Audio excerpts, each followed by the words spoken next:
السلام علیکم ورحمۃ اللہ وبرکاتہ۔ الحمد للہ رب العالمین والعاقبۃ للمتقین والصلاة والسلام علی سیدنا وحبیبنا محمد وعلی آلہ واصحابہ اجمعین۔ اما بعد فاعوذ باللہ من الشیطان الرجیم۔ لقد كان لكم في رسول الله أسوة حسنة لمن كان يرجو الله واليوم الآخر وذكر الله كثيرا۔ گرامی قدر بھائیوں اور لائق احترام ساتھیوں، ہم مسلمان ہیں اور مسلمان ہونے کے ناطے سے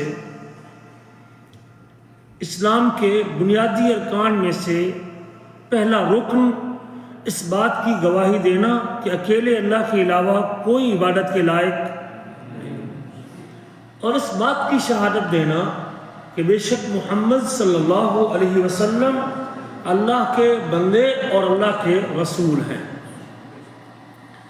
اس گواہی کے میرے اور آپ سے بے شمار تقاضے ہیں۔ اس گواہی کا تقاضا یہ ہے کہ میں اللہ کے رسول صلی اللہ علیہ وسلم کی رسالت پر ایمان لے لوں۔ اس گواہی کا ایک تقاضا یہ بھی ہے میرے دل میں رب کے بعد مخلوق میں سے سب سے زیادہ محبت کی کوئی حقدار شخصیت ہے تو وہ میرے آپ کے نبی حضرت محمد صلی اللہ علیہ وسلم کی شخصیت ہے۔ میری بات سمجھ آ گئی کہ نہیں؟ میرے اس دل میں رب کے بعد پوری مخلوق میں سے اگر کوئی سب سے زیادہ محبت کا حقدار ہے تو وہ میرے آپ کے حبیب حضرت محمد صلی اللہ علیہ وسلم کی ذات و برکات ہے۔ اس گواہی کا ایک تقاضا یہ بھی ہے، جس نبی کی رسالت کا میں قائل ہوں یا اقرار کر چکا ہوں اور جس کی محبت کو ایمان کا حصہ سمجھتا ہوں، اس نبی کا نام سننے کے بعد اس پر درود پڑھنے کا بھی پابند ہوں۔ یہ آپ کے حقوق میں سے ایک حق ہے کہ اللہ کے رسول صلی اللہ علیہ وسلم کا جب بھی نام سنا جائے اگر وہ آپ پر ایمان رکھتا ہے تو اس پر واجب ہے کہ آپ پر درود پڑھے۔ اس گواہی کا ایک تقاضا یہ بھی ہے کہ اللہ کے رسول صلی اللہ علیہ وسلم کی عزت، تکریم اور تعظیم کروں۔ جو شخص آپ کو رسول مانتا ہے لیکن دل سے نبی کریم کی تعظیم نہیں کرتا، آپ کا نام ادب سے ذکر نہیں کرتا، آپ صلی اللہ علیہ وسلم کا فرمان آنے کے بعد اس کے سامنے سر تسلیم خم نہیں کرتا، آپ صلی اللہ علیہ وسلم کی زندگی کے اندر بھی جب آپ دنیا میں موجود تھے تب بھی آپ کی تعظیم واجب ہے، اور دنیا سے جانے کے بعد بھی میرے آپ کے حبیب کی عزت، احترام، توقیر اور تعظیم واجب ہے۔ اس گواہی کا ایک تقاضا یہ بھی ہے کہ میں نبی کریم صلی اللہ علیہ وسلم کی اطاعت اور اتباع میں زندگی گزاروں۔ یہ الگ بات ہے کہ آج لوگ 70-80% لوگ محمد کریم صلی اللہ علیہ وسلم کا کلمہ پڑھتے ہیں، آپ کی رسالت کو تسلیم کرتے ہیں، آپ کو نبی مانتے ہیں، لیکن جب ان کے چہرے، مہرے اور لباس چیک کیے جاتے ہیں، ان کے رویے، اخلاق چیک کیے جاتے ہیں تو وہ اللہ کے رسول کی رسالت سے کوسوں دور نظر آتے ہیں۔ کیا ایک مسلمان کا یہی رویہ ہونا چاہیے؟ کیا آپ کی رسالت پر ایمان رکھنے والے کا یہی انداز ہونا چاہیے؟ آپ کو رسول ماننے کے بعد، آپ کو نبی تسلیم کرنے کے بعد، آپ کی رسالت کے اظہار اور اقرار کے بعد پھر میرا ذاتی کوئی اختیار باقی نہیں۔ یہ میری بات نہیں، اللہ کا قرآن کہتا ہے ما کان لمؤمن ولا مؤمنۃ اذا قضى اللہ ورسولہ امرا۔ کسی مومن مرد کے لیے اور مومن عورت کے لیے یہ زیب نہیں دیتا، مومن شخص کو یہ زیب نہیں دیتا، مومن شخص کو یہ زیب نہیں دیتا، مومن کے لیے یہ جائز نہیں ہے کہ اللہ اور اس کے رسول کا فیصلہ آنے کے بعد اور ان کا حکم آنے کے بعد اور ان کا امر آنے کے بعد اذا قضى اللہ ورسولہ امرا، جس مسئلے میں رب فیصلہ کر دے، اللہ کا امر آ جائے، رسول اللہ کا امر آ جائے، ما کان لمؤمن ولا مؤمنۃ کسی مومن مرد کے لیے اور مومن عورت کے لیے یہ جائز نہیں ہے کہ جب اللہ اور اس کے رسول کا فیصلہ آ جائے ان یکون لہم الخیرۃ من امرہم، پھر ان کے معاملے میں ان کا اپنا اختیار. لیکن میں تو اپنے اختیار استعمال کرتا ہوں بے شمار جگہوں پہ، دنیا کے معاملات میں، دین کے معاملات میں، چہرے لباس میں. لوگ کہتے ہیں اس کا پرسنل معاملہ ہے، اس کا پرسنل معاملہ ہے. نہیں میرے عزیز، یہ نبی کریم کے منصب اور مقام کو اور آپ کی رسالت کو نہ سمجھنے کی باتیں ہیں. جو آپ کے زندگی میں آپ کا کلمہ پڑھتے تھے، آپ سے محبت کرتے تھے، آپ کے ساتھ پیار کرتے تھے اور آپ کو نبی تسلیم کرتے تھے، وہ تو آپ کے حکم پر اپنی گردنیں کٹوانا بھی سارا سمجھتے تھے. ہم سے تو چہرے پہ 4 بال رکھتے ہوئے بھی سوچتے ہیں جی دعا کرو جی، دعا کرو جی، کوشش کرو جی، یہ کرو جی، وہ کرو جی، جی سنت ہے نا جی، فرض نہیں ہے نا. بے شمار تعویلیں کر لیتے ہیں. ہم سے تو یہ آپ کے 5 حکم موجود ہیں ان بالوں کو رکھنے کے حوالے سے، لیکن ہم 30 سال سے، 40 50 سال سے ان کو چہرے سے اتار کے گدی ناری میں پھینکتے ہیں، پھر بھی رسالت کے اوپر ایمان میں کوئی فرق. یہ غلط فہمی ہے ہماری. آپ کو رسول ماننے کے تقاضوں میں سے ایک تقاضا یہ ہے میرا اور آپ کا اللہ کی رضا کے لیے کیا ہوا کوئی عمل، کوئی نیکی، کوئی عبادت، کوئی ذکر اور کوئی تسبیح اور کوئی نماز اور کوئی روزہ، حج، عمرہ اور زکوٰۃ، جو کام بھی میں اللہ کی رضا اور خوشنودی کے اصول کے لیے کر رہا ہوں، جب تک وہ محمد کریم صلی اللہ علیہ وسلم کے طریقے کے مطابق نہیں ہوگا اور آپ کی سنت کے موافق نہیں ہوگا اور آپ کے بتائے ہوئے طریقے کے ساتھ میل نہیں رکھے گا، رسول کریم صلی اللہ علیہ وسلم کی سنت کے مطابق نہیں ہوگا، تو وہ عمل، وہ ذکر، وہ تسبیح، وہ نماز، بھلے وہ پوری رات اور ساری رات نمازوں کے ساتھ بھری ہوئی ہے، اس نے پوری رات اس نے نمازیں پڑھی ہیں، پوری رات اس نے ذکر اور تسبیح کیا ہے، ساری رات اس نے اللہ کے سامنے جاگ کے گزاری ہے، لیکن اس کی اس عمل پر مدینے والے کی سنت تصدیق نہیں کرتی اور آپ کی سنت گواہ نہیں بنتی، رسول کریم کی سنت اس کی تائید نہیں کرتی. کیا وہ نیکی ہے؟ اللہ کی قسم اٹھا کے کہتا ہوں وہ نیکی نہیں ہے. میرے ذہن سے نیکی ہے، میں اس کو نیکی سمجھ رہا ہوں، لیکن مالک الملک کی بارگاہ میں اس کو نیکی اکاؤنٹ نہیں کیا جائے. یہ بھی تقاضا ہے. ایک مومن کو چاہیے کہ اپنا کوئی بھی عمل جو اللہ کے لیے کرنا چاہتا ہے اس کو کہاں دیکھنا چاہیے؟ مدینہ والی کی سنت میں دیکھنا چاہیے. آپ نے کیا ہے، سر آنکھوں پہ ہے، کرنا چاہیے، ہمت سے کرنا چاہیے، روزانہ کرنا چاہیے، جب جب کیا ہے تب کرنا چاہیے. کوئی وقت مقرر نہیں کیا تو پھر بغیر تحدید کے کرنا چاہیے، ہر دم کرنا چاہیے، ہر گھڑی کرنا چاہیے، اس لیے کہ رسول اللہ صلی اللہ علیہ وسلم نے کیا ہے، محمد کریم صلی اللہ علیہ وسلم نے نہیں کیا. ہم اس کو دین، عبادت نہیں کہہ سکتے. اللہ کے رسول صلی اللہ علیہ وسلم نے نہیں کیا، اس کو دین نہیں کہہ سکتے. اعمال کی قبولیت کی شرطوں میں سے ایک شرط یہ ہے کہ وہ عمل سنت حبیب کے مطابق ہونا چاہیے. یہ فکر ذہن پہ سوال کریں. ہماری کیا ضرورت ہے؟ ہم دیکھتے ہیں تعداد کو لوگوں کے مجموع، ہم جمہوریت والے ہیں نا، ہمارے ملکوں میں جمہوریت ہے نا، ہمارے ہاں 100 بھیڑ اور 100 بندہ برابر، 100 عالم اور 100 جاہل برابر.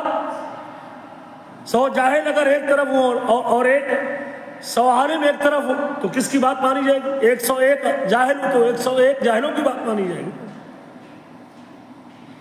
یہ نظام بھی اسلام کے ساتھ میل نہیں کھاتا. ہم دیکھتے ہیں عبادت کرتے وقت لوگ کیا کر رہے ہیں، معاشرے میں کیا چل رہا ہے. بھئی بندہ فوت ہونے کے بعد ہمیں پتہ ہوتا ہے کہ یہ طریقہ اور طور ٹھیک ہم اس لیے کرتے ہیں کہ برادری کیا کہے گی. فوت ہونے کے بعد تیسرے دن کی رسم ہو یا لوگوں کو کٹ کرنا ہو یا لوگوں کو جمع کرنا ہو یا 10ویں دن ختم کروانا ہو، کہ اللہ کے رسول صلی اللہ علیہ وسلم کی سنت کبھی دیکھی ہے؟ 100 میں سے 70 بندوں کو پتا ہے کہ اللہ کے رسول کی شریعت میں آپ صلی اللہ علیہ وسلم کے زمانے میں آپ کی 2 بیویاں فوت ہوئیں، 3 بیٹیاں فوت ہوئیں، 3 بیٹے دنیا سے گئے. کیا اللہ کے رسول نے کسی ایک میت کی وفات کے اوپر کٹ کیا؟ پوچھے ذرا. کوئی پوچھنے کی ضرورت ہی نہیں کرتا. پوچھ لے گا تو غصہ ٹھہرے گا. تربیت ہی ہماری غلط کر دی گئی. کسی عالم سے کسی نے مسئلہ پوچھا، کہتے ہیں تو مجھ سے حوالہ پوچھتا ہے؟ کہتا ہے میں خود سب سے بڑی سند ہوں. جب یہ معیار بن جائے لوگوں کے ہاں میں خود سب سے بڑی سند ہوں، مجھ سے حوالہ پوچھتا ہے تو نہیں. میرے عزیزو، میرے آپ کے لیے عمل کی قبولیت کے لیے اگر کسی شخص کے طریقے پہ، سنت پہ اور طرز پہ اور طریقہ عبادت پہ چل کے آج 1400 سال گزرنے کے بعد اور قیامت تک کسی کی عبادت کے قبول ہونے کے لیے کوئی معیار ہے اور کسی معیار اور کسوٹی کے اوپر عبادت کو پرکھا جا سکتا ہے تو وہ صرف قیامت تک کے لیے ایک شخص کا طریقہ ہے جس کا نام محمد رسول صلی اللہ علیہ وسلم. ہم تو اس محمد کریم صلی اللہ علیہ وسلم کو جانتے ہیں. ہم تو اس انداز سے آپ کے منصب اور آپ کے مقام نبوت کے قائل ہیں. ہم تو اس طرح محمد رسول اللہ پڑھنے کے قائل ہیں اور اشہد ان محمد رسول اللہ کہتے ہیں کہ آپ کی کوئی نیکی اس وقت تک قابل قبول نہیں ہے جب تک محمد کریم صلی اللہ علیہ وسلم کے طریقے کے مطابق. عمل صالح ہوتا ہی تب ہے جب وہ رسول اللہ صلی اللہ علیہ وسلم کے طریقے سے میل رکھتا. بہت ساری مثالیں اس میں دی جا سکتی ہیں لیکن وقت نہیں. میں اپنے موضوع کی طرف آتا ہوں. میرے عزیزو، رب ذوالجلال نے اپنی محبت اور اپنا پیار دینے کے لیے ایک ہی شخص کی اتباع کو معیار قرار دیا ہے اور شرط قرار دیا ہے اور وہ محمد صلی اللہ علیہ وسلم کی اتباع ہے. قل ان کنتم تحبون اللہ، محمد کریم آپ ان سے کہہ دیجئے اگر تم اللہ سے محبت کرنا چاہتے ہو، قل ان کنتم تحبون اللہ، اگر تم اللہ سے محبت کے دعوے دار ہو تو رب کی محبت پانے کے لیے اپنی مرضی اس طریقے نہ بناؤ. کچے دھاگے سے بندھا رہا اور الٹے سر لٹکا رہا اور عشاء کی نماز سے، عشاء کے وضو سے فجر کی نماز پڑھتا رہا اور وہ دریا کے کنارے پہ چلا کاٹتا رہا اور وہ دن رات عبادت کرتا رہا اور اس نے 40 دن سے جو ہے نا کھانا نہیں کھایا اور زمین سے گڑھا کھودنے کے بعد وہ نیچے بیٹھا ہوا ہے، بستر لگا ہے نا. واقعات دیکھ رہے ہیں لوگوں کے. یہ اللہ کے ساتھ محبت کے معیار ہے. 40 سال سے غسل نہیں کیا، سر کے بال نہیں کاٹے، مونچھیں اس نے کٹوائی، داڑھی اس کی اللہ اکبر کبیرہ وہ ساری میل سے اٹی ہوئی ہے، اس نے اس کا وضو نہیں کیا کبھی، اس کو نماز نہیں کہتے. ہماری نمازیں بڑی پڑھائی ہے. یہ اللہ کی قبولیت کا معیار ہے.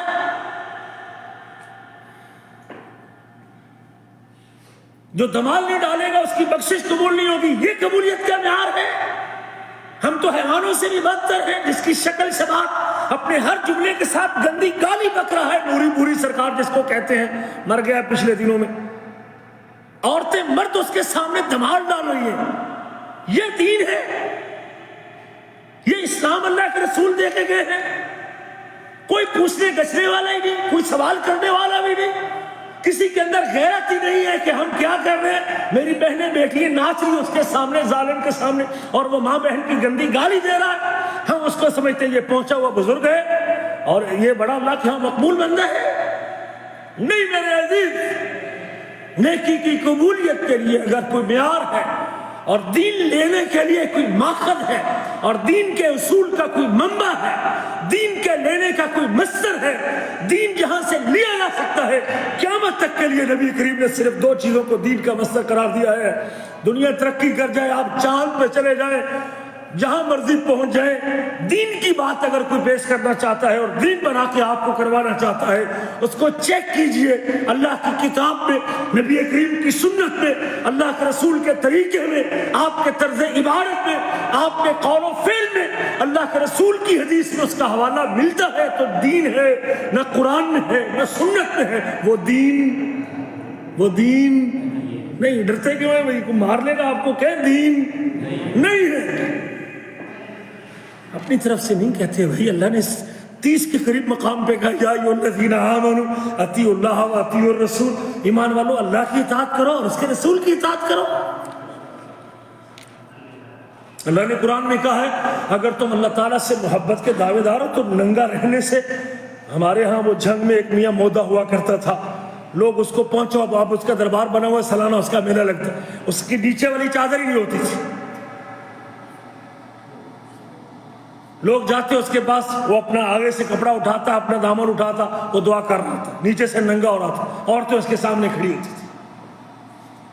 وہ کشمیر میں ایک بیٹھا ہوا ہے ننگا، یوٹیوب کے اوپر بابا احد سرکار لکھیں، یوٹیوب کے اوپر بابا احد علی سرکار، ننگا تڑنگا، بالکل کپڑے ہی اس کے کوئی نہیں ہے ظالم کے۔ ہماری خواتین اس کے سامنے ڈونگے اور جناب کھانے بنا کے اس کے سامنے پیش کر رہی ہیں۔ یہ مذہب ہے، یہ دین اسلام ہے، کوئی معیار ہی نہیں ہمارے لیے، کوئی پوچھتا ہی نہیں ہے۔ پنجابی کے اندر جدھر گلی لگی وہ ٹور چلی، سید کی سین کو سلام کرنے والے، ہماری ایسی تربیت خراب کی لوگوں نے، سید کی سین کو سلام ہے بھائی، نہیں میرے عزیز، ہمارے لیے سب قابل احترام، باپ بھی قابل احترام، استاد بھی قابل احترام، دادا بھی قابل احترام، گاؤں کا امام بھی قابل احترام، وقت کا امام بھی قابل احترام، سب قابل احترام ہے، لیکن واجب الاتباع صرف محمد کریم صلی اللہ علیہ وسلم کی ذات ہے۔ ہم نبی کریم کی کرسی پر کسی اور کو بیٹھنے کی اجازت نہیں دیتے، یہ ہمارا ایمان ہے اپنے نبی کے ساتھ۔ نہ ہم اللہ کی توحید میں شرک کے قائل ہیں، نہ نبی کی رسالت میں اور منصب نبوت میں ایک رائی کی دانے کے برابر بھی آپ کا حق کسی اور کو دینے کو تیار۔ یہ کوئی بات ہے جی میرا امام اس طرح کرتا ہے، جی میرے امام نے یہ کہا ہے، حدیث رسول واضح موجود ہے، صحیح بخاری مسلم کی حدیث ہے، جی میرا امام اس طرح کرتا ہے، بھی آپ کا امام اللہ کے نبی سے بڑا ہے؟ جی نہیں، ہم ہر امام کا احترام کرتے ہیں، لیکن نبی کریم صلی اللہ علیہ وسلم کا احترام سب سے بڑھ کے کرنے کے قائل ہے۔ جس کی بات نبی کریم کی بات سے ملتی ہے، ہمارے سر آنکھوں پہ ہے، قابل احترام ہے، لیکن جس کی بات کی دلیل کتاب و سنت میں نہیں ہے، ہم اس کی بات کو دین کہنے کے لیے تیار نہیں ہیں۔ رب کی عدالت میں جب پیش ہو، رب کے کٹہرے میں کھڑا ہوں، اللہ پوچھے گا کہ نماز کے اندر ہاتھ کیوں اٹھاتا تھا، ہم کہیں گے کہ صحیح بخاری میں حدیث تھی، عبداللہ بن عمر نے روایت کیا تھا، رسول کریم کو دیکھا تھا جب اللہ اکبر کہتے تھے ہاتھوں کو کندھوں تک اٹھاتے تھے، جب رکوع میں جاتے تھے ہاتھوں کو کندھوں تک اٹھاتے تھے، جب رکوع سے سر اٹھاتے تھے ہاتھوں کو کندھوں تک اٹھاتے تھے، جب 2 رکعتوں کے بعد اٹھتے تھے ہاتھوں کو کندھوں تک اٹھاتے تھے۔ جب صحیح بخاری کی حدیث کا حوالہ رب پوچھے گا، نبی کریم کا عمل عبداللہ بن عمر نے بیان کیا تھا، اور اس لیے کرتے تھے کہ محمد کریم نے ساری زندگی ہاتھوں کو اٹھایا ہے۔ یہ دلیل قیامت کے دن چل سکتی کہ نہیں چل سکتی؟ اور دوسرا شخص کہے گا میں اس لیے نہیں اٹھاتا تھا کہ میرا امام نہیں اٹھاتا تھا، میں اس لیے اونچی آمین نہیں کہتا تھا کہ میرا امام نہیں کہتا تھا۔ لیجئے بھی آپ، اگر آپ سمجھتے ہیں کہ میرا امام نبی محمد سے بڑا ہے، لے جائیں اپنے امام کو اور پڑھیں ان کے پیچھے اور کریں ان کی اتباع۔ میرا ایمان تو مجھے اپنے حبیب کی بات اور اپنے حبیب کی حدیث اور اپنے حبیب کی سنت سننے کے بعد میرا ایمان مجھ کو کسی اور کے سامنے جھکنے کی اور کسی اور کی اتباع کی اجازت۔ اس لیے کہ رب کا قرآن کہتا ہے قُلْ إِن كُنتُمْ تُحِبُّونَ اللَّهَ، کہہ دیجئے اگر تم اللہ سے محبت کے دعوے دار ہو، اور رب کی محبت کے اصول کا قیامت تک کے لیے صرف ایک طریقہ ہے، صرف ایک راستہ ہے، اللہ کی قسم 2 راستے نہیں ہے۔ اللہ کا پیار لینا چاہتے ہو، رب کی محبت کے حصول کے متمنی ہو، رب کی محبت کے طلبگار ہو، تو اللہ نے اپنی کتاب میں قیامت تک کے لیے صرف ایک شخص کی اتباع کو واجب قرار دیا ہے، اور وہ نام ہے میرے آپ کے نبی محمد صلی اللہ علیہ وسلم کا ہے۔ قُلْ إِن كُنتُمْ تُحِبُّونَ اللَّهَ فَاتَّبِعُونِي، مجھ محمد کی پیروی کرو، میری بات مانو۔ یہ پیروی نہیں ہے، ہاں حدیث تو ٹھیک ہے، حدیث تو صحیح بخاری میں ہے، لیکن چونکہ میں فلاں امام کا تابع دار ہوں، میں تو اپنے امام کی بات مانوں گا، اس کو پیروی کہتے ہیں؟ نہیں میرے عزیز، اس کو پیروی نہیں کہتے۔ فَاتَّبِعُونِی، میری اتباع کرو، مجھے فالو کرو، میرے پیچھے چلو، بات عقل میں آئے پھر بھی مجھے میری بات کو مانو، عقل تسلیم کرے پھر بھی مانو، نہ کرے پھر بھی مانو، برادری موافقت کرے پھر بھی مانو، برادری موافقت نہ کرے پھر بھی مانو، باپ اجازت دے پھر بھی مانو، نہ دے پھر بھی مانو۔ فَاتَّبِعُونِی، محمد کریم کا حکم آنے کے بعد حدیث آنے کے بعد پھر کسی اور کی اجازت کی ضرورت، اگر پھر بھی کسی کی اجازت کے انتظار کر رہا ہے تو اس کو کلمہ دوبارہ پڑھنا چاہیے، اس کا رسالت پر ایمان ہی ٹھیک نہیں ہے، اس کا رسالت نے سمجھا ہی نہیں منصب نبوت کو اور مقام نبوت کو۔ ایک ہی تو شخص ہے قیامت تک کے لیے جس کی اتباع کو معیار بنایا گیا، فاتبعونی، مجھ محمد کی اتباع کرو، یحببکم اللہ، اللہ تم سے محبت کرے گا، رب تمہیں اپنے پیاروں کے سب میں شامل کر لے گا، رب اپنی محبت تم پر نچھاور کر دے گا، رب کی محبت کو حاصل کر لو گے، یحببکم اللہ۔ صرف نبی کریم کی اتباع سے رب کی محبت ہی نہیں ملے گی، وَيَغْفِرْ لَكُمْ ذُنُوبَكُمْ، رب تمہارے گناہوں کو بھی معاف کر دے گا۔ جس دن سے تو نے فیصلہ کر لیا کہ آج کے بعد میری مرضی ختم ہے، آج کے بعد میرے 5 فٹ کے جسم پہ اگر کوئی رنگ نظر آئے گا تو محمد کریم کا رنگ نظر آئے گا، میرا چہرہ بھی، میرا لباس بھی، میرا اخلاق بھی، میرا رویہ بھی، میرا کام بھی، میرا کاروبار بھی، میرا دینا اور لینا بھی، میری خوشی اور غمی بھی، میری زندگی کی ایک ایک ادا وہ محمد کریم کی سنت کے مطابق گزرے گی۔ خدا کی قسم اٹھا کے کہتا ہوں، جس سے میں نے یہ فیصلہ کر لیا تب رب کی محبت بھی ملے گی، اللہ پچھلی ساری کوتاہیوں کو معاف کر کے سارے گناہ بھی معاف کر دے گا۔ یحببکم اللہ ویغفر لکم ذنوبکم واللہ غفور رحیم، اللہ خوب بخشنے والا رحم کرنے والا ہے، اللہ خوب بخشنے والا رحم کرنے والا ہے۔ میرے عزیزو، گمراہی سے بچنے کے لیے اور گمراہ ہونے سے بچنے کے لیے صرف ایک ہی تو معیار ہے ہمارے پاس، صرف ایک ہی تو شخصیت ہے جس کے پیچھے چل کے مطلب گمراہ نہیں ہو سکتا۔ اور آپ نے کیا فرمایا تھا، ترکت فیکم امرین، موتا امام مالک کی حدیث ہے، میں 2 چیزیں چھوڑ کے جا رہا ہوں، دنیا کے لوگوں، دنیا میں کہیں چلے جاؤ، اگر دین کو لینے کے لیے کوئی معیار ہے اور کوئی ماخذ اور منبع ہے، دین جہاں سے لیا جا سکتا ہے، صرف 2 چیزیں ہیں، ترکت فیکم امرین، میں 2 چیزیں چھوڑ کے جا رہا ہوں، لن تزلوا ما تمسکتم بہما، اس وقت تک تم بھٹک نہیں سکتے جب تک 2 چیزوں کو تھام کے رکھو گے، کتاب اللہ و سنت رسولہ، ایک اللہ کی کتاب اور دوسرے اس کے رسول کی سنت ہے۔ ہم نے خوابوں پہ، قصوں پہ، کہانیوں پہ، مگر مچھوں پہ، کچھووں پہ، کانوں پہ، بلیوں پہ لوگوں کی تربیت کی ہے، کانوں والی سرکار ہو، بلیوں والی سرکار ہو، کتوں والی سرکار ہو، کھوتوں والی سرکار ہو، مگر مچھوں والی سرکار کہاں ہے بلا؟ مگر مچھوں والی سرکار کہاں؟ منگو پیر کراچی میں۔ ہم کہتے ہیں امید لے کے جاتے ہیں، اور ہم جس امید کے ساتھ جاتے ہیں یہ مگرمچھ ہماری امید پوری کر، ڈوب مرنے کا مقام ہے تیرے مسلمان ہونے سے، تو زندہ زمین کے اندر دھنس جاتا، نبی کریم کی دین کی توہین تو نہ کرتا۔ یہ ہماری تربیت ہے،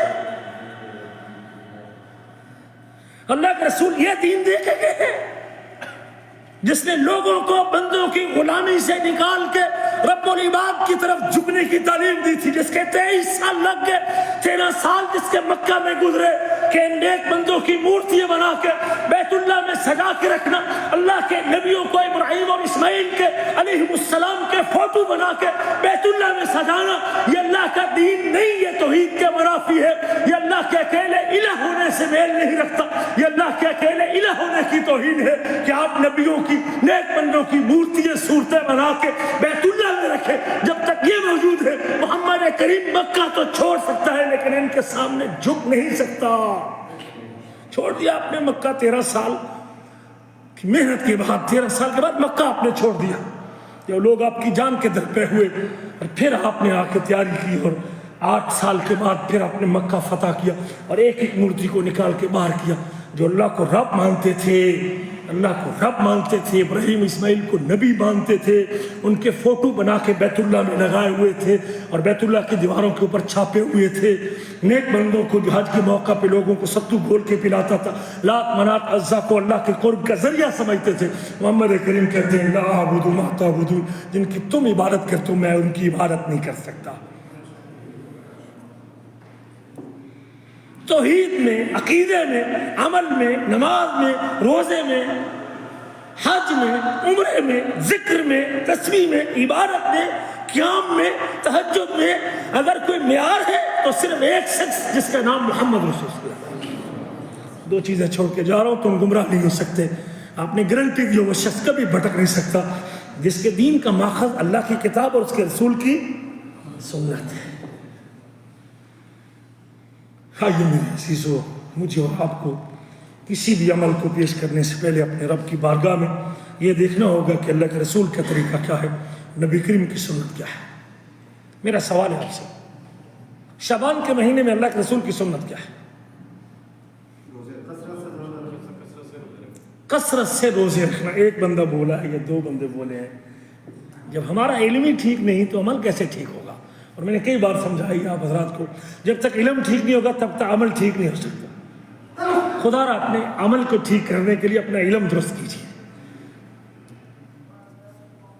اللہ کے رسول کی سنت کیا ہے؟ میاں عائشہ فرماتی ہے، اور فرماتی کان رسول صلی اللہ علیہ وسلم یصوم، اللہ کے رسول صلی اللہ علیہ وسلم روزہ رکھتے تھے، حتی نقول لا یفطر، حتیٰ کہ ہم یہ کہتے کہ اب چھوڑیں گے نہیں۔ اللہ کے رسول مسلسل روزے رکھتے جاتے اور ہم یہ سمجھتے کہ اب چھوڑیں گے نہیں روزے آپ۔ وَيُفْطِرُ حَتَّى نَقُولَ لَا يَصُومُ، اور اللہ کے نبی صلی اللہ علیہ وسلم کبھی کبھار روزہ چھوڑ دیتے تھے، اتنے چھوڑ دیتے کہ ہم سمجھتے اب روزہ رکھیں گے بھی نہیں۔ فَمَا رَأَيْتُ رَسُولَ اللَّهِ صلی اللہ علیہ وسلم اسْتَكْمَلَ صِيَامَ شَهْرٍ قَطْ، میں نے اللہ کے نبی صلی اللہ علیہ وسلم کو کسی مہینے کے مکمل روزے رکھتے نہیں دیکھا الا رمضان، سوائے رمضان کے۔ وما رأيته في شهر اکثر منه صياما في شعبان، اور اگر رمضان کے بعد کسی مہینے کے سب سے زیادہ روزے محمد کریم نے رکھے تو کس مہینے کے؟ کون آدمی کہتا ہے 13 شعبان ہو گئی ہے؟ کوئی شخص کہہ سکتا ہے کہ میں نے 13 روزے رکھے؟ 13 نہیں، 10 والا بھی کوئی نہیں ملے گا، 10 کیا 5 والا بھی کوئی نہیں ملے گا۔ ابھی 13 دن ہو گئے نا۔ کوئی ہے جو کہے میں 5 روزے رکھے ہیں پچھلے اس میں؟ کوئی 1 والا بھی ہے؟ یہ اتھینٹک چیز ہے، یہ سکے بند بات ہے، اس میں کوئی شک نہیں ہے۔ بخاری مسلم کی حدیث ہے بھائی، بریلوی دیوبندی اہل حدیث سب اس کو مانتے ہیں کہ قرآن کے بعد صحیح ترین کتاب بخاری اور مسلم ہے۔ یہ یقینی بات ہے، اس میں کوئی شک نہیں کہ حبیب کبریا صلی اللہ علیہ وسلم اگر سب سے زیادہ روزے رمضان کے بعد کسی مہینے میں رکھتے تھے تو شعبان کا مہینہ۔ ہمارے ہاں تو شعبان کو کوئی بھی نفلی روزوں کا مہینہ جانتا بھی، یہ ہمارا علم غلط ہے، نبی کریم کی سیرت کے بارے میں علم غلط ہے ہمارا۔ رمضان کے بعد سب سے افضل روزے کس مہینے کے روزے؟ پھر شعبان کی آواز آ گئی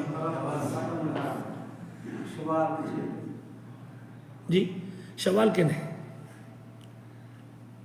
رمضان کے بعد کس مہینے کے روزے سب سے افضل روزے ہیں؟ جی جی فاروق، عید الاضحیٰ دن روزہ جائز ہی نہیں چاچا۔ محرم اور حرام کی روزے ہم بھی یہ بھی نہیں جانتے۔ صحیح مسلم میں حدیث سے افضل الصیام بعد رمضان شہر اللہ المحرم۔ صحیح مسلم میں حدیث ہے بھائی، اتھینٹک کتاب ہے جس میں کسی کو اختلاف نہیں ہے بھائی۔ افضل الصیام بعد رمضان شہر اللہ المحرم۔ اور یہ ایک نہیں، میں 20 مرتبہ اس مسئلے کو 14 سال مجھے ہو گئے مجھے بیان کرتے ہوئے، محرم کے مہینہ جب آتا ہے یہ حدیث بیان کرتا ہوں، لیکن ہماری حالت یہ ہے جو آپ کے سامنے ہے۔ رمضان کے بعد اگر کوئی افضل ترین روزوں کے لیے افضل مہینہ نفلی روزوں کے لیے ہے تو کون سا مہینہ؟ محرم الحرام کا مہینہ ہے بھائی۔ لیکن ہم تو محرم ماتم والا جانتے ہیں، کنڈے والا جانتے ہیں، دیگ والا جانتے ہیں، نظر حسین والا جانتے ہیں، سبیل والا جانتے ہیں، 10 محرم والا جانتے ہیں، اور پانی والا اور رسے میں ہم اس محرم کو جاننے والے لوگ ہیں۔ محمد کریم کے محرم سے ہمیں کیا سروکار ہے؟ یہ ہماری تربیت غلط ہو گئی، غلط ماحول ایسا ملا ہے۔ افضل ترین مہینہ روزوں کے نفلی روزوں کے لیے محرم کا۔ آپ نے زیادہ روزے کس میں رکھے رمضان کے بعد؟ شعبان کا مہینہ ہے۔ عملی جو آپ کی قولی حدیث ہے عظمت اور فضیلت کے اعتبار سے محرم کی تائید کر، جو آپ کا عمل کثرت سے روزے رکھنے کا ہے وہ شعبان کا مہینہ۔ کیوں یہ فرق کیوں ہے؟ آپ نے اس کی فضیلت بیان کی، زیادہ اس میں رکھے، اس کی وجوہات اہل علم نے ذکر کی ہے، اس لیے کہ شاید محرم کی فضیلت کو بعد میں خبر دی گئی ہو اور اللہ کے رسول صلی اللہ علیہ وسلم نے اس کی خبر بعد میں دی ہو، ورنہ اس کے اندر بھی کثرت سے رکھنے کا ہمیں ملتی سنت ملتی۔ یہ اس کی ایک وجہ یہ بھی ہے کہ اللہ کے رسول صلی اللہ علیہ وسلم شعبان کے مہینے میں چکے، اس کی وجہ بھی ذکر کی آگے حدیث میں آ رہا کہ آپ شعبان میں کیوں روزے رکھتے تھے زیادہ؟ کوئی بندہ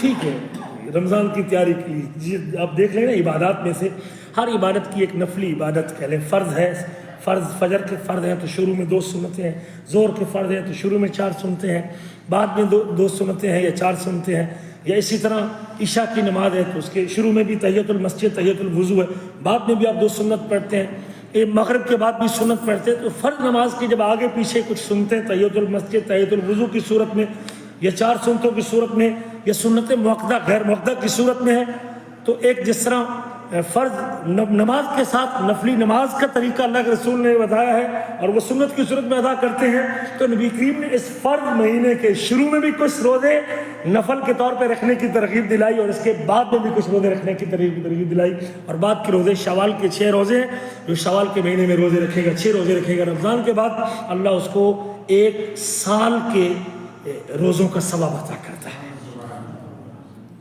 تو شروع میں اس کی ایک وجہ یہ بھی، لیکن ایک وجہ جو آپ نے خود ذکر کی ہے، جو آپ نے خود بیان کی ہے، سنن نسائی کی روایت ہے، نبی کریم صلی اللہ علیہ وسلم فرماتے ہیں، حضرت اسامہ بن زید اس حدیث کو روایت کرتے ہیں، اسامہ بن زید اس کو بیان کرتے ہیں، اس کی وجہ بیان کرتے ہوئے کہ میں نے اللہ کے نبی سے سوال کیا کہ حضور آپ کو میں نے دیکھا لم اراک تصوم من شہر من الشہور، میں آپ صلی اللہ علیہ وسلم کو کبھی کسی مہینے میں اتنے زیادہ روزے رکھتے ہوئے نہیں دیکھتا جتنا آپ شعبان میں روزے رکھتے ہیں۔ تو آپ نے ایک جواب دیا تھا، کسی کو پتہ ہے؟ جی بولی۔ کیونکہ عمل اللہ کے حضور پیش ہوتے ہیں، عمل اوپر چڑھتے ہیں نہیں چڑھتے؟ جی اوپر چڑھتے ہیں کہ اوپر کس کے پاس؟ اللہ کہاں ہے؟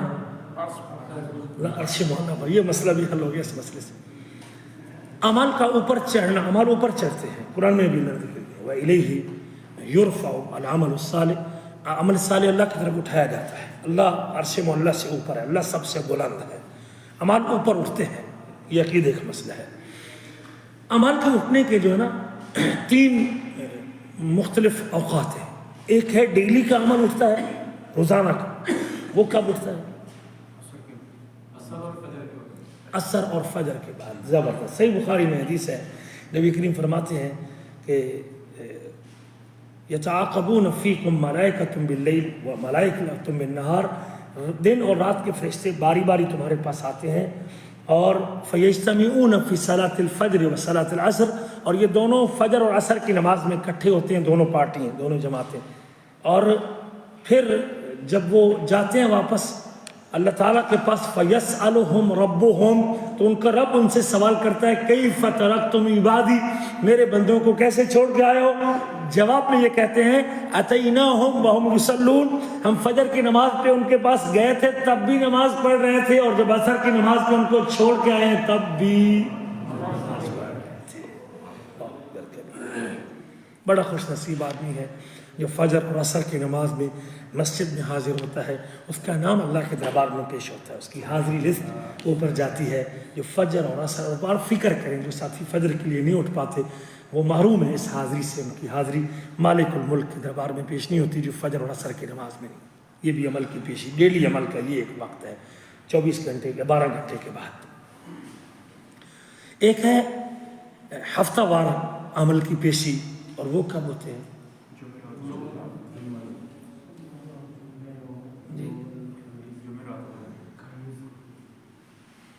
سوموار اور جمعرات کو۔ یہ حدیث میں ہر ہفتے کو، ہر سوموار کو اور ہر جمعرات کو بھیجتا ہوں، افسوس کی بات ہے شاید کوئی پڑھتا نہیں اسے، ہر جمعرات کو بھیجتا ہوں یہ حدیث، آپ کے موبائل پہ جو بھی میرے ساتھ ایڈ ہے، اور ہر جمعرات کو بھیجتا ہوں یہ حدیث۔ تُعْرَضُ الْأَعْمَالُ يَوْمَ الْاِثْنَيْنِ وَيَوْمَ الْخَمِيسِ، اعمال اللہ کے ہاں پیش کیے جاتے ہیں یوم الاثنین سوموار کے دن اور جمعرات کے دن، اور آپ فرماتے ہیں کہ احب ان یعرض عملی وانا صائم، جب مالک الملک کے دربار میں جب عمل پیش کیے جائے میں اس بات کو پسند کرتا ہوں کہ میں روزے کی حالت میں ہوں، میں روزے کی حالت، اس لیے میرے آپ کے حبیب ہر سوموار اور جمعرات کو بھی رکھتے تھے۔ کیا رکھتے تھے؟ روزہ رکھتے تھے. کبھی مسجد نبوی جائے نا تو سوال اور جمعرات کو سفرے لگے ہوتے ہیں. ذرا دیکھنا اب یہ دھیان سے دیکھنا کہ یہ کیوں سفرے لگے ہوئے ہیں. یہ سنت زندہ ہے. ہمارے ہاں تو وہ سارے کے سارے صرف رمضان میں روزے دارو اللہ کے پیارو سحری کا وقت ہو چکا ہے، یہ صرف رمضان میں ہے. باقی جو جمعرات سوموار کا کوئی ہمارے علماء تک کو ماحول پیش نہیں کر سکے. وہ ہے ماحول ہمارے ملکوں میں؟ کوئی لوگوں کو اس سنت کی ترغیب دلائی جا رہی ہے؟ نہیں. سنت مردہ ہو چکی ہے ہمارے ملک. رکھ سکتے ہیں بھی سارے مزدور تو نہیں ہے نا، ڈاکٹر ہیں، پروفیسر ہیں، انجینئر ہیں، کلرک ہیں، دکانوں میں کام کرتے ہیں، آرام سے دفتروں میں کام کرتے ہیں. سوموار اور جمعرات کا روزہ رکھنا تو مشکل کام ہے، لیکن کوئی بتاتا ہی نہیں، تو ترغیب ہی نہیں دلاتا.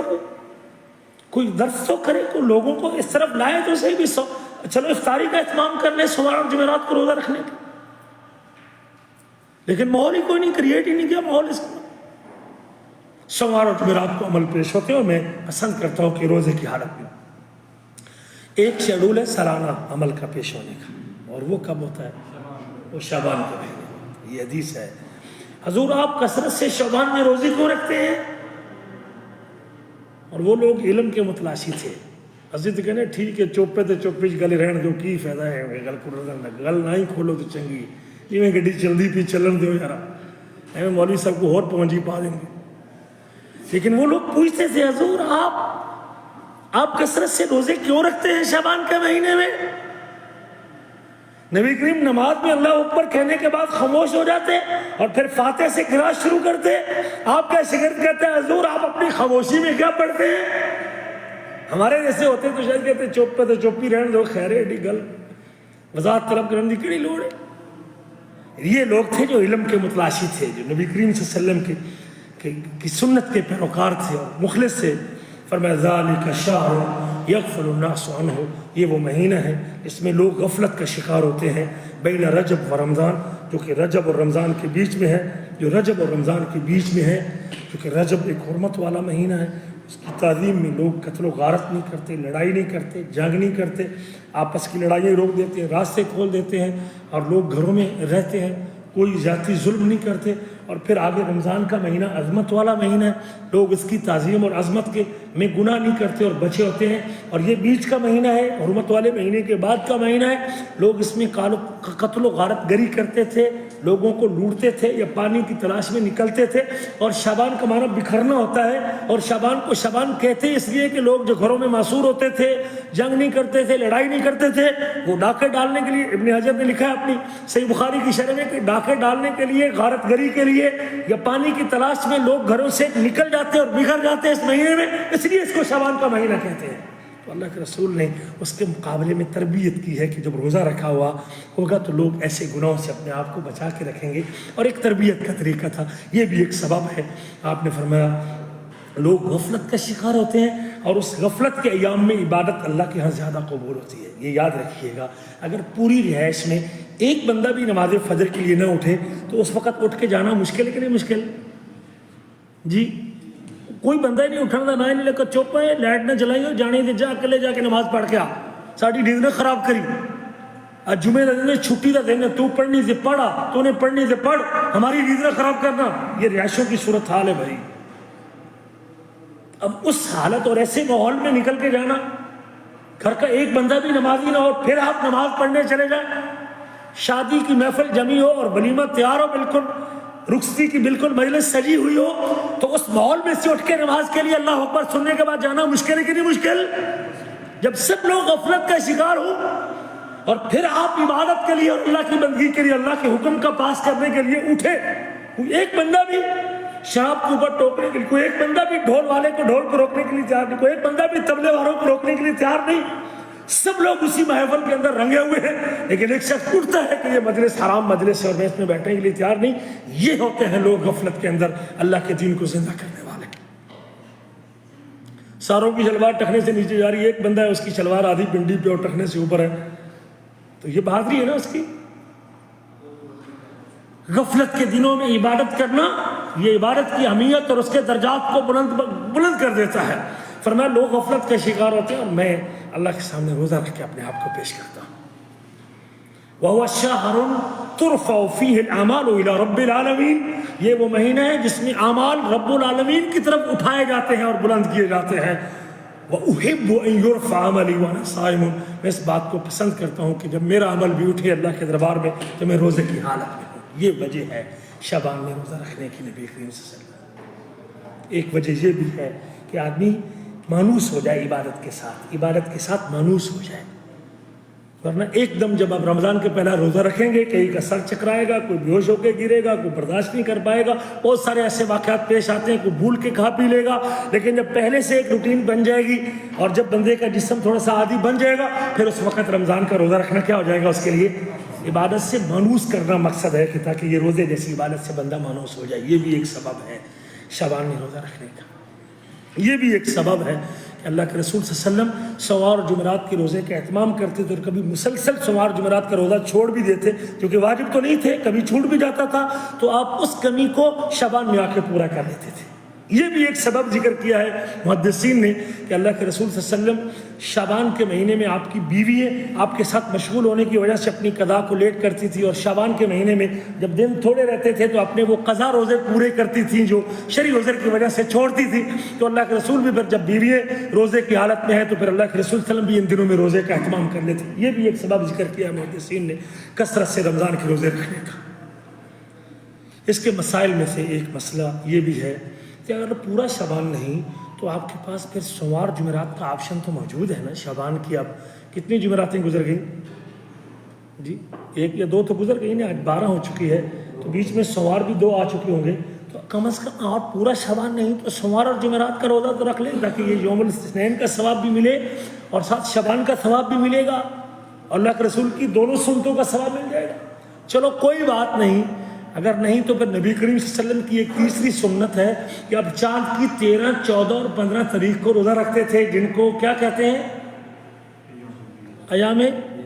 ایام بیز کہتے ہیں، جن کو 13، 14 اور 15 بیز اس لیے کہتے ہیں کہ چاند پورے جوبن پہ ہوتا ہے، پورا چاند بھرا ہوا ہے جس کو بدر کہتے ہیں، 14ویں رات کا چاند بدر کہلاتا ہے۔ 13، 14 اور 15 کو میرے آپ کے نبی جب چاند پورے جوبن پہ ہوتا تو 13 اور 14 اور 15 کو روزہ رکھا کرتے تھے۔ فرمایا جو مہینے میں 3 دن روزے رکھتا ہے رب ذوالجلال اس کو سال کے روزوں کا ثواب عطا کرتا ہے۔ ایک سال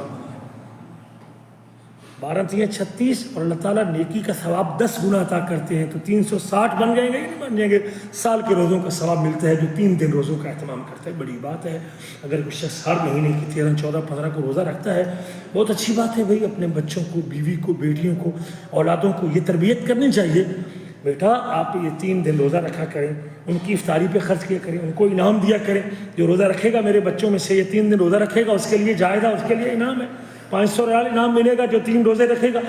تربیت کر سکتے اپنے بچوں کی۔ سوار جمعرات کا جو روزہ رکھے گا اس کے لیے میں مارکیٹ سے یہ چیز خرید کے دوں گا، میں اس کے لیے یہ انعام دوں گا، تو آپ اپنے بچوں کی ترغیب کے لیے ان سنتوں پہ عمل کروا سکتے ہیں۔ یہ چیزیں تربیت کرتی ہیں، نفس کی تربیت کرتی ہے یہ چیزیں۔ بہت سارے ایسے موقع آتے ہیں جب بندے میں سستی ہونے لگتی ہے، بندہ سوچتا ہے کہ میں روزے سے ہوں، نفلی روزہ رکھا ہوا ہے، نماز چھوٹ رہی ہے، تو پھر کیا فائدہ روزہ رکھنے کا؟ جھوٹ بولوں روزے کی حالت میں تو کیا فائدہ روزہ رکھنے کا؟ یہ تربیت کے لیے بہترین انداز ہے کہ جب آپ روزے کا اہتمام کریں گے تو یقیناً یہ نفس کی بہترین تربیت ہوتی ہے۔ 13 اور 14 اور 15 کو روزہ رکھنا بھی رکھا جا سکتا ہے، کو ہر پچھلے مہینوں میں رکھتا آیا ہے۔ شعبان کی بھی 13، 14، 15 کو رکھنا چاہے تو بڑی اچھی بات ہے، سنت ہے، رکھنا چاہیے۔ اور اس کو اور نفلی روزے کے لیے رات کو نیت کرنا بھی ضروری نہیں، نفلی روزے کے لیے سحری کرنا بھی ضروری نہیں۔ نفلی روزہ دن کو بھی نیت کی جا سکتی ہے، دن کو 9-10 بجے تک ناشتہ نہیں کیا، فجر کے لیے اٹھا، اذان ہو گئی تھی، اب اذان کے بعد اٹھا ہے، نماز پڑھنے چلا گیا اور پھر اس نے ناشتہ ہی نہیں کیا، پھر سو گیا، آ کے 9 بجے اٹھا ہے اور اس کا دل کرتا ہے کہ چلو آج روزہ رکھ لیتا ہوں، تو دن کو نفلی روزے کی نیت کی جا سکتی ہے، سہولت ہے شریعت میں بھائی۔ روزہ آپ نے رکھ لیا نفلی، بعد میں کوئی مشقت والا کام کرنا پڑا ہے اور آپ سے روزہ برداشت نہیں ہو رہا، مشقت محسوس کر رہے ہیں، تو نفلی روزے کو چھوڑا بھی جا سکتا ہے۔ مسائل تو جاننے چاہیے نا بندے۔ نبی کریم کا فرمان ہے، گھر میں آتے کچھ کھانے کے لیے ہے، امی ایسا فرماتی نہیں کچھ نہیں ہے، فرمایا فَإِذًا إِنِّي صَائِمٌ، تو پھر میں روزے کی نیت کر لیتا ہوں۔ گھر میں آتے کچھ کھانے کے لیے ہے نہیں، ہاں حضور کسی نے ہدیہ بھیجا تھا وہ پڑا ہوا، چلو خیر ہے، آپ روزہ چھوڑ بھی دیتے تھے کبھی کبھار۔ رکھنا بھی سنت ہے. کبھی رکھا ہے اور چھوڑنا چاہتا ہے تو چھوڑ بھی سکتا ہے, اس کے چھوڑنے پر کوئی کفارہ اور گناہ نہیں. نفلی روزہ ہے بھائی, تربیت تو کریں, اپنا ماحول تو بنائیں. ہاں اگر کسی کی عادت ہے ایام 20 13 14 15 کا روزہ رکھنے کے, رکھ سکتا ہے. کسی کی عادت ہے سوموار کو روزہ رکھنے کی اور وہ 15 تاریخ کا دن سوموار کا دن تھا تو ٹھیک ہے, سوموار کی نیت سے رکھ سکتا ہے. کیا اکیلے 15 شعبان کا روزہ رکھنا بھی سنت ہے؟ ایک بندے نے نہیں کیا, باقی ساری دنیا چوک پہ. کیا اکیلے 15 شعبان کا روزہ رکھنا بھی سنت ہے؟ جی حضرات نہیں. اکیلے 15 شعبان کے روزے کی شریعت میں کوئی صحیح حدیث موجود نہیں. من گھڑت قسم کی, موضوع قسم کی روایتیں تو موجود ہیں, لیکن کوئی صحیح حدیث بخاری, مسلم, ابو داؤد, ترمذی, نسائی, ابن ماجہ کسی معتبر کتاب میں اکیلے 15 شعبان کے روزے کی کوئی دلیل موجود نہیں. رکھنا چاہتے ہیں تو 13 14 15 کا رکھیں, ایام 20 کا رکھیں, 15 کی نیت سے رکھیں, 13 14 15 کی نیت سے رکھیں. لیکن صرف 15 بھی رکھنا چاہتے ہیں شوال میں روزہ تو پھر پیچھے شروع سے کر دیں, یکم شوال سے شروع کریں. رکھنا چاہتے ہیں تو سوار جمعرات کا آپشن آپ کے پاس پہلے موجود تھے, وہاں تو آپ سوئے رہے, لیکن 15 تاریخ کو آپ بڑے اہتمام کے ساتھ کہتے ہیں کہ میں روزہ رکھوں گا 15 تاریخ کا, تو اس کی شریعت میں کوئی دلیل موجود نہیں. یاد رکھیے. اور میں نے شروع میں کہا تھا اللہ تعالیٰ کے اعمال کی قبولیت کا معیار میرے آپ کے نبی کی سنت ہے. لوگ کیا کر رہے ہیں, لوگوں کو دیکھا دیکھی, ماحول کیسا ہے, علاقہ کیسے ہے, شہر کے لوگ کیا کرتے ہیں, محلے دار کیسے کرتے ہیں, یہ اللہ تعالیٰ کی قبولیت کا معیار نہیں ہے. قبولیت کا معیار میرے آپ کے نبی کی سنت. سوموار کو آپ روزہ رکھتے تھے, اتفاقاً 15 تاریخ سوموار کا دن آ گیا, کس نیت سے رکھیں, 15 کی نیت سے رکھیں یا سوموار کی نیت سے رکھیں؟ سوموار کی نیت سے رکھے گا تو سنت ہے, 15 کی نیت سے رکھے تو بدعت ہے. بس سمجھ آ رہی ہے. اور اسی طرح شعبان کے بعد بھی اگر کوئی شخص, یہ ایک مسئلہ شعبان کے حوالے سے اور بھی یاد کر لیں. شعبان کے اس مہینے میں لوگ رمضان شروع ہونے سے پہلے ایک سلامی روزہ رکھتے ہیں یا شک کے دن کو روزہ رکھتے ہیں. سلامی روزہ, استقبالی روزہ بھی اس کو کہتے ہیں کہ چلو رمضان کے استقبال میں ایک دن پہلے ہم روزہ رکھتے ہیں. استقبال کرنا ہے تو پچھلا پورا شعبان استقبال کے لیے موجود تھا, کرنا ہے تو سنت کے مطابق استقبال کریے, لیکن صرف ایک روزہ ایک دن پہلے رکھنا یہ کوئی استقبال کا طریقہ نہیں. استقبالی روزہ کا یا یوم شک کا روزہ رکھتے ہیں. دوسری وجہ اس کی یہ بھی ہے کہ یار آج 30 شعبان ہے, پتہ نہیں چاند ٹھیک نہ دیکھا گیا ہو تو کہیں یکم رمضان نہ ہو, تو لہٰذا میں آج روزہ رکھ لیتا ہوں اس شک کی بنیاد پر, کہیں یہ رمضان کا پہلا دن, تو اس نیت سے رکھنا ٹھیک ہے. نبی کریم کا فرمان ہے جو شخص شک کے دن روزہ رکھتا ہے وہ ابو القاسم کی نافرمانی کرتا ہے. جو شخص شک کے دن روزہ رکھتا ہے, ابو القاسم کون ہے؟ محمد صلی اللہ علیہ وسلم کی کنیت ابو القاسم ہے. وہ ابو القاسم کی نافرمانی کرتا ہے جو شک کے دن روزہ رکھتا ہے. لہذا استقبالی روزے کی نیت سے رکھنا کہ رمضان کے استقبال میں 2 دن پہلے استقبال کرتا ہوں, یہ شک کے دن کے روزے میں آ جائے گا اور اس کا یہ اللہ کے رسول کی نافرمانی ہو جائے گی. لیکن ایک سوال اور بھی بنتا ہے یہاں, ایک شخص ہر سوموار اور جمعرات کو روزہ رکھتا ہو, لیکن 30 شعبان کا دن یا 29 شعبان کا دن جمعرات کا دن ہو, تو کیا وہ رکھ سکتا ہے؟ 29 کی نیت سے رکھے یا سوموار کی نیت سے رکھے؟ تو کیا سوموار کی نیت سے رکھ سکتا ہے؟ اس کی عادت ہے سوموار کو روزہ رکھنا, اور اتفاقاً 30 شعبان کا دن سوموار کا دن تھا, رکھنے دیں گے کہ نہیں رکھنے دیں گے؟ رکھ سکتا ہے, کیونکہ اس کی عادت ہے سوموار کے دن روزہ رکھنے کی. اب اس کی نیت 30 نہیں, اس کی نیت سوموار ہے. انما الاعمال بالنیات, اعمال کا دور و مدار نیتوں پر ہے. یہ بھی شعبان کے مسائل میں سے. اور اس مہینے میں ہمیں کثرت سے جو ہے نا وہ تلاوت کا ماحول بنانا چاہیے اور تلاوت کرنی چاہیے. 15 شعبان کے روزے کے حوالے سے کوئی نبی کریم سے صحیح روایت موجود نہیں ہے. جتنی روایتیں ہیں ساری کی ساری جو ہے نا وہ من گھڑت قسم کی اور موضوع قسم کی روایتیں ہیں. شک کے دن کے روزے کے حوالے سے میں نے بتا دیا. 15 شعبان کے حوالے سے خاص طور پہ اس کا دن کا روزہ رکھنا, اور رات کو شب برات کہنا کہ یہ برات والی رات ہے جس سے فیصلوں کی رات ہے, اور اس رات میں بہت سارے لوگ فنکشن عجیب و غریب رات کو عبادت کرتے ہیں, 100 رکعت نماز پڑھتے ہیں, صلاۃ الفیہ پڑھتے ہیں, اس میں ہر رکعت میں 100 مرتبہ سورۃ اخلاص پڑھتے ہیں. پہلے تو یہ فیصلہ کیجئے کیا فیصلوں کی رات رمضان میں ہے یا شعبان میں؟ جی رمضان میں ہے۔ شہر رمضان الذی انزل فیہ القرآن، رمضان کا مہینہ جس میں قرآن نازل ہوا ہے، جو لوگوں کے لیے ہدایت ہے اور ہدایت کی واضح نشانی ہے اور حق و باطل میں فرق کرنے والی وہ کتاب ہے۔ اور اس کتاب کے بارے میں اللہ کہتے ہیں انا انزلناہ فی لیلۃ ہم نے اس قرآن کو لیلۃ القدر میں نازل کیا ہے۔ اور لیلۃ القدر کس مہینے میں؟ رمضان میں ہے۔ اور اسی رات میں آتا ہے وما ادراک ما لیلۃ القدر لیلۃ القدر خیر من الف شہر تنزل الملائکۃ والروح فیہا باذن ربہم من کل امر۔ ملائکہ اور حضرت جبریل اپنے رب کے حکم سے امر لے کے آتے ہیں۔ تو فیصلوں کی رات اور امر لانے کی رات بھی کون سی رات ہے؟ لیلۃ القدر۔ اور وہ کس میں ہے؟ رمضان میں یا شعبان؟ وہ قرآن مجید تو رمضان میں اترا ہے اور وہ رمضان کی رات ہے۔ اور یہاں دو لوگوں کو یہاں غلطی لگی۔ سورۃ دخان میں پہلی 5 آیتوں میں ہے حامیم والکتاب المبین، کتاب مبین کی، اس واضح کتاب کی قسم ہے۔ انا انزلناہ فی لیلۃ مبارکہ، ہم نے اس قرآن کو بابرکت رات میں نازل کیا ہے۔ انا کنا منذرین، بے شک ہم ڈرانے والے ہیں۔ فیہا یفرق کل امر حکیم، اور اس رات میں ہر حکمت بری بات کا فیصلہ کیا جاتا ہے۔ امر من عندنا، اور وہ حکم ہماری طرف سے ہوتا ہے۔ انا کنا مرسلین، بے شک ہم اس کو بھیجنے والے ہیں۔ یہ جو لیلہ مبارکہ ہے یہ کون سی رات ہے؟ جی لیلۃ القدر کی رات ہے، اس میں فیصلے کیے جاتے ہیں، یہی فیصلوں کی رات ہے۔ اور سورۃ قدر اس کی تائید بھی کرتی ہے۔ اور اس لیلہ مبارکہ سے مراد بھی لیلۃ القدر کی رات ہے۔ اب اس مسئلے میں کچھ لوگوں کو غلطی لگی کہ اس لیلہ مبارکہ کی تفسیر میں 15 شعبان کی رات کو شامل کر، سورۃ حامیم کی تفسیر میں، حامیم دخان کی تفسیر میں، اس لیلہ مبارکہ کی تفسیر میں 15 شعبان کی رات کو شامل کر دیا۔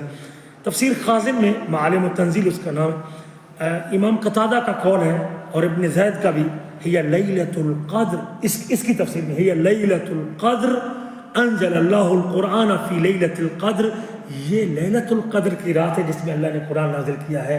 لہذا لیلہ مبارکہ سے مراد 15 شعبان کی رات نہیں بلکہ لیلۃ القدر۔ ایک قول مل گیا حضرت تفسیر صاحب خازن کا۔ وقیل ہی لیلۃ نصف شعبان، وقیل، اور کہا گیا ہے یہ 15 شعبان کی رات۔ پہلے کون سا قول نقل کیا؟ شب قدر کا یا لیلۃ القدر کا، رمضان کے آخری اشروں میں جو طاق راتوں میں سے ایک رات۔ اور پھر کہتے ہیں وقیل، اور یہ کہا گیا ہے کہ یہ 15 شعبان کی رات ہے۔ کہنے والا کون ہے؟ کوئی ہے؟ کسی کا نام ذکر کیا؟ مجہول آدمی ہے۔ کون ہے کہنے والا؟ تو کسی مجہول شخص کی بات کا کیا اعتبار ہے جس کا پتہ ہی نہ ہو؟ یہ ایک قول۔ تفسیر جامع البیان میں ذکر کرتے ہیں کہ جو 15 شعبان کی رات ہے، جمہور اہل علم کا موقف یہ ہے کہ یہ لیلۃ القدر کی رات جو رمضان کے آخری عشرے میں ہے۔ وعن بعض ہی لیلۃ من نصف شعبان، بعض کا خیال ہے کہ ایک شعبان کی 15ویں رات ہے۔ تفسیر جلالین میں مفسر کہتے ہیں صاحب جلالین، ہی لیلۃ القدر او لیلۃ من نصف من شعبان، یہ لیلۃ القدر جو رمضان کے آخری عشرے میں ہے یا پھر 15 شعبان کی رات ہے۔ والجمہور علی الاول، اور علماء کی اکثریت پہلے قول کے اوپر ہے کہ یہ کون سی رات ہے؟ لیلۃ القدر کی رات، جو کس مہینے میں ہے؟ جو رمضان کے مہینے میں۔ آئیے فتح القدیر میں امام شوکانی کہتے ہیں اللیلۃ المبارکہ تو لیلۃ القدر، تو سورۃ دخان میں لیلہ مبارکہ کہا گیا ہے نا، وہ لیلۃ القدر ہے۔ جیسے اللہ تعالیٰ فرماتے ہیں اپنی کتاب میں انا انزلناہ فی لیلۃ القدر، اور اس کے 4 نام ہیں لیلۃ القدر کی، لیلۃ المبارکہ، لیلۃ البرات، لیلۃ الصق اور لیلۃ القدر۔ یہ چاروں نام کس کے ہیں؟ لیلۃ القدر کے ہیں، جو کہ آخری عشرے میں ہے۔ اور اسی طرح اکرمہ نے بھی، امام اکرمہ ہیں تابعی ہیں، وہ کہتے ہیں کہ اس سے اگر کسی نے 15 شعبان کی رات مراد لی ہے تو یہ درست نہیں ہے۔ صحیح بات یہ ہے اور اکثر اہل علم کا ہی موقف ہے کہ یہ لیلۃ القدر رمضان کے آخری عشرے میں ہے۔ تفسیر کبیر میں امام راضی کہتے ہیں القائلون بان المراد من اللیلۃ المبارکہ، جو لوگ کہتے ہیں کہ سورۃ دخان کی لیلہ مبارکہ سے مراد 15 شعبان کی رات ہے، جس کا اس آیت میں ذکر ہے، فما رأیت لهم دلیلا یعول علیہ، میں نے ابھی تک کوئی دلیل نہیں دیکھی ان کی جس کے اوپر اعتماد کیا جائے، کوئی قابل اعتماد دلیل نہیں ملتی کہ یہ 15 شعبان کی رات ہے۔ یہ امام رازی تفسیر کبیر میں۔ ابن کثیر کیا کہتے ہیں من قال انہا لیلۃ نصف من شعبان، جو شخص حامیم کی اور سورۃ دخان کی اس آیت سے 15 شعبان کی رات مراد لیتا ہے، فقد ابدا نجا، اس نے بڑی دور کی گپ ماری، بڑی دور کی بات کہی اور بڑی دور کی کوڑی پھینکی۔ فإن نص القرآن انہا فی رمضان، جب قرآن کہتا ہے وہ رمضان میں ہے تو ہم اس کو 15 شعبان کی رات کیسے کہہ سکتے ہیں؟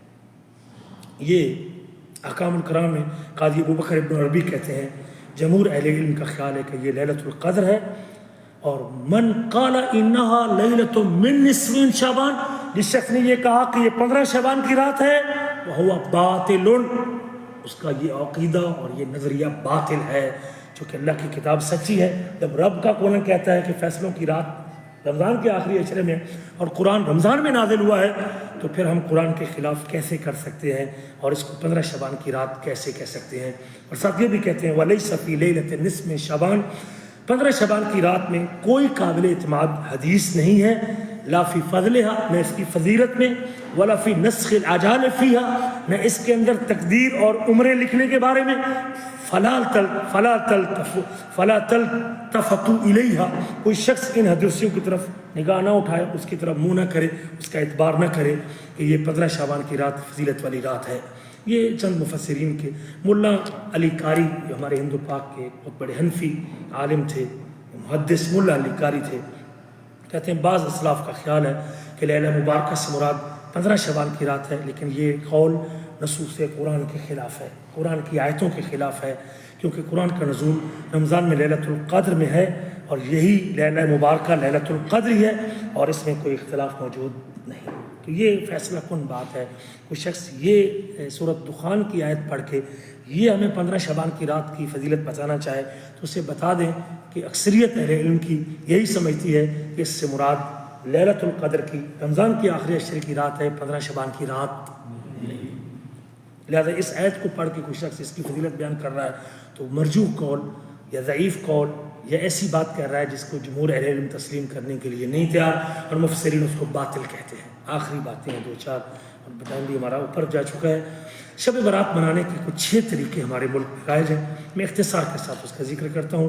نمبر 1، شام کو اچھے اور عمدہ کھانے اور حلوہ مانڈا اور بریانی اور چاول اور زردہ بنانا اور تیار کرنا اور خود بھی کھانا اور بچوں کو بھی کھلانا اور دل کھول کے بچوں پہ خرچ کرنا کہ یہ بڑی عظیم رات ہے۔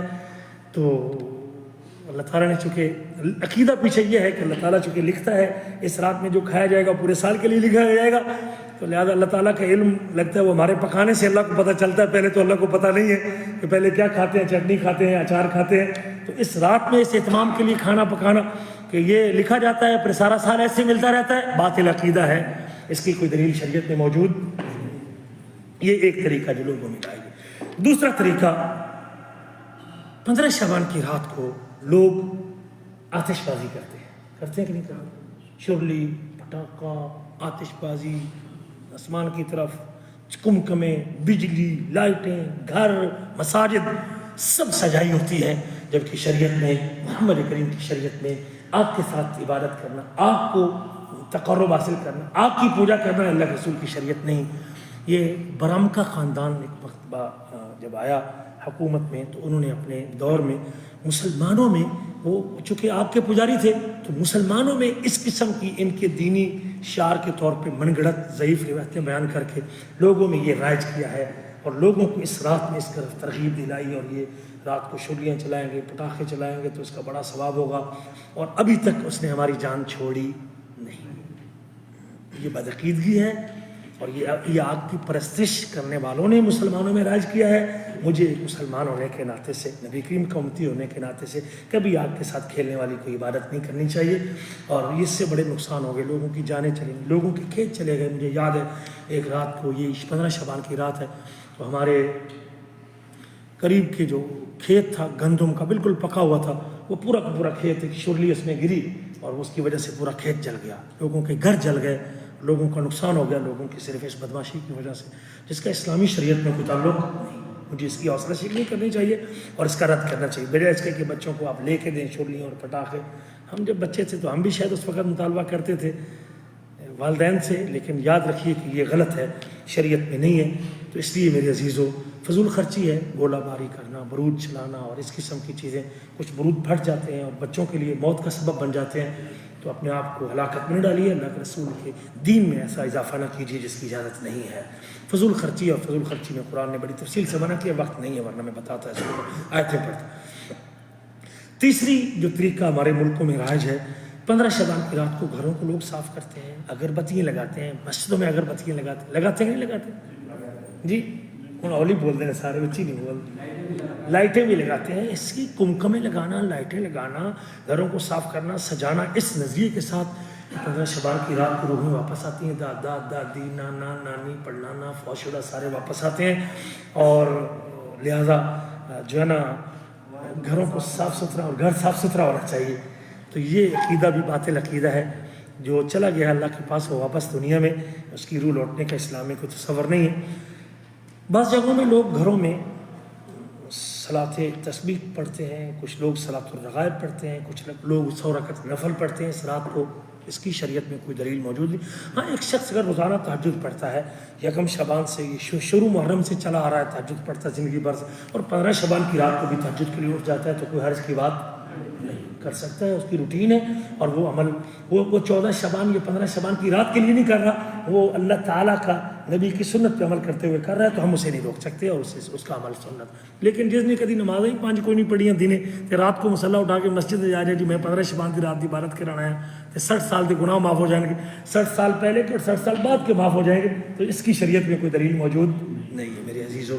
یہ بھی غلط نظریہ ہے۔ اجتماعی شکل میں عبادت کرنا، ذکر کی محفل قائم کرنا، ہو ہا کرنا اور سر مارنا اور سر کے اوپر کپڑا لے لینا، بتیاں بند کر دینا اور بتی بند کر کے ذکر کرنا، تو یہ اس قسم کی جتنی عبادات ہیں، میرے آپ کے نبی کی شریعت کوئی ایسی بتی بند عبادت، اللہ کے رسول نے کوئی نہیں چراغ بجھا کے عبادت کرنے کی کوئی تعلیم نہیں دی۔ 15 شعبان کی رات کو لوگ قبرستان جاتے ہیں جی، ہے کہ نہیں؟ بھی قبرستان جانا شروع میں اللہ کے رسول نے منع کر دیا تھا، صحیح مسلم میں حدیث ہے، کنت نہیتکم عن زیارت القبور فزوروها، میں تم کو قبروں کی زیارت سے منع کیا کرتا تھا، لیکن جب آپ نے ان کو توحید راسخ کر دی، بتوں کی پوجا دل سے نکال دی، قبر پرستی کا شرک ختم کر دیا کہ اب مجھے پوری تسلی ہے کہ ان لوگوں سے اب مجھے یہ امید نہیں ہے کہ قبر کو سجدہ کریں گے، تو پھر آپ نے شروع میں منع کر دیا تھا، لیکن جب آپ کو تسلی ہوگی کہ اب ان کے دل میں اللہ کی توحید پکی ہو چکی ہے، پھر آپ نے زیارت کی اجازت دی، فزوروها، قبر کی زیارت کیا کرو، فإنها تذکرکم الآخرہ، قبر پہ جانا تم کو آخرت کو یاد کرواتا ہے۔ تو قبر کی زیارت کا مقصد اپنی موت کو یاد کرنا، میت کے لیے دعا کرنا، اور اپنی آخرت کو یاد کرنے کے نیت سے عبرت کے لیے قبرستان جانا، یہ سنت ہے اور یہ جائز ہے۔ لیکن گھر کے پورے افراد بریانی پکا کے لے کے جانا، گھر محرم عورتیں ساتھ لے کے جانا اور بے پردہ عورتیں لے کے جانا، اور وہ اپنی قبر پہ جمگھٹا اور یہ ان کی قبر پہ جمگھٹا، ان کے لڑکے ان کی لڑکیوں کے ساتھ آنکھ مٹکا کر رہے ہیں، اور غیر محرم بے پردہ عورتیں وہاں بیٹھی ہوئی ہیں اور وہاں کھیل تماشا چل رہا ہے، یہ عبرت کے لیے جانا ہے بھائی؟ اگربتیاں سجی ہوئی ہیں، لائٹیں لگی ہوئی ہیں، اور پورا قبرستان ایک میلے کا سما پیش کر رہا ہے، یہ کون سا دین اور کون سی شریعت ہے؟ قبر کی زیارت کے لیے 15 شعبان کی رات کو اللہ کے رسول نے مقرر کیا ہے؟ ہم تو یہی میں نے شروع میں کہا تھا، جس کو محمد کریم نے دین نہیں کہا، ہم اس کو دین کہنے کے لیے تیار نہیں ہیں۔ باپ کی قبر پہ جانا چاہتا ہے تو دن کو چلا جائے، کسی دن چلا جائے، پورا سال چلا جائے، جمعے کو دن چلا جائے، ہفتے اتوار کو چلا جائے، جب اس کو فرصت ملے جا سکتا ہے باپ کی قبر پر دعا کرنے کے لیے، لیکن 10 محرم کو یا 15 شعبان کی رات کو قبرستان میں جانے کی شریعت میں کوئی دلیل موجود، اس کو دین بنا لینا اور اس کو یوں لوگوں کے سامنے پیش کرنا، یہ دین کے اندر اضافہ ہے، ثواب تو نہیں، شاید بدعت کا گناہ اٹھا کے آئے گا۔ آپ دعا کر سکتے ہیں، قبرستان میں جا سکتے ہیں، باپ کی قبر پہ، ماں کی قبر پہ، آپ میت کی طرف سے صدقہ کر سکتے ہیں، لیکن صدقے کے لیے یہ لوگوں کو اکٹھا کرنا، برادری کو جمع کرنا، تیسرے دن کٹ کرنا، 3 کل اور 4 کل اوپر پڑھنا اور ایک مولوی ہائر کر کے لے آنا کہ وہ مردہ بخشوا دے گا، یہ کوئی ایسا طریقہ محمد کریم کا طریقہ نہیں ہے۔ کہیں مل جائے دلیل تو میں آپ کا منتظر رہوں گا کہ نبی کریم نے کسی کا ختم دیا ہو یا کسی کی میت کے گھر گئے ہوں تیسرے دن اور ختم، بھائی اللہ کے رسول کا زمانہ ہوتا تو ختم نبی کریم ہی پڑھتے نا، ان کے ہوتے کو اور ختم پڑھ سکتا تھا جی؟ تو کوئی ایک ختم تو دنیا میں پیش کر دے، 23 سالوں میں نبی کریم نے کسی ایک کا ختم دینے کے لیے کسی گھر گئے ہوں، یا آپ نے اپنے میت 3 بیٹیوں یا 3 بیٹوں یا 2 بیویوں کی وفات کے اوپر گھر میں لوگوں کو جمع کر کے ختم دلوایا ہو، یہ اسلامی شریعت نہیں ہے، یہ لوگوں نے بنایا ہوا ہے۔ 15 کے دن کا روزہ رکھنا، اس کی شریعت میں کوئی دلیل موجود نہیں۔ کوئی رکھنا چاہتا ہے تو کل 14 کا بھی رکھ لے، اور آج نہیں رکھ سکا تو پھر اللہ کی مرضی ہے، کل 14 کا بھی رکھے، پھر پرسوں 15 کی نیت سے رکھے، شب برات کی نیت سے، ایام 20 کی نیت سے رکھے تو رکھ سکتا ہے، لیکن صرف 15 کے رکھنے کی شریعت میں کوئی دلیل نہیں ہے۔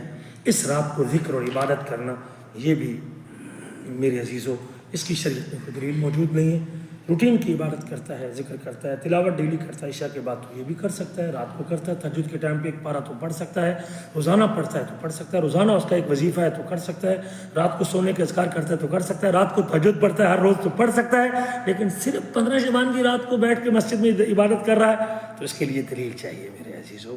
عبادت کے لیے اصول یاد کر لیں، عبادت کے لیے دلیل چاہیے اور اجازت چاہیے۔ محمد کریم نے اس کی اجازت دی ہے تو جی بسم اللہ کریے، دن کو کریے، رات کو کریے، صبح کریں، شام کریں، سنت ہے، دین ہے، عمل ہے، عبادت ہے، قبولیت کا معیار ہے، رب کی محبت پانے کا ذریعہ ہے۔ اللہ کے رسول کی شریعت میں دلیل نہیں، ہم اس کو دین کہنے کے لیے تیار نہیں ہیں۔ یہ وفا ہے اپنے نبی کے ساتھ، قیامت کے دن رب پوچھے گا کیوں نہیں کرتے تھے تو کہہ دیں گے، سینہ تھاپ کے کہیں گے کہ محمد کریم کی سنت سے ثابت نہیں۔ جو کرتے ہیں اللہ پوچھے گا کیوں کرتے تھے تو اس لیے کرتے ہیں کہ محمد کریم کرتے تھے۔ یہ نجات کا ذریعہ ہے اور یہی نجات کا راستہ ہے۔ یہ گزارشات تھیں جو کہ آگے آ رہا ہے 15 شعبان، تو میں نے ضروری سمجھا ہے کہ آپ حضرات کو اس مسئلے کی وضاحت کر دی جائے تاکہ کل قیامت کے دن آپ کا ہاتھ نہ اور ہمارا گریبان نہ ہو کہ ہمیں تو کسی نے بتایا ہی نہیں تھا، ہم نے تو، اللہ کا دین ہے، اس کو بتانا ہماری ذمہ داری ہے۔ اللہ سے دعا ہے کہ اللہ تعالیٰ مجھے اور آپ کو سمجھنے کے بعد عمل کرنے کی توفیق نصیب فرما۔ کوئی سوال ہے کسی بھائی کا تو سوال پوچھ سکتے ہیں۔